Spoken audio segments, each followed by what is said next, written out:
बेटी के उरट जानी बोली हाय अजीता पापा। बेटी के उरट जानी बोली हाय गुडुआ पापा।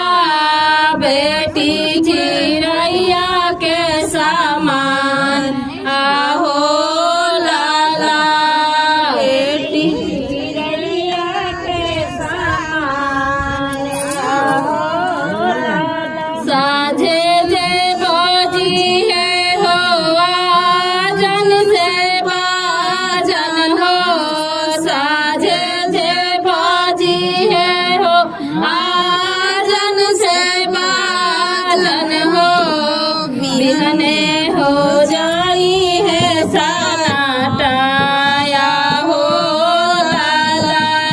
बीज हो जाई है सनाटाया हो लाला। बिहने जे आई है सनाटाया हो लाला। बिहने हो जाई है सनाटाया हो लाला। निबिया के पेड़ जानी कटियाए रामेशा पापा। निबिया के पेड़ जानी कटियाए उमेशा पापा। निबिया चिड़ैया के बसेरा हो लाला।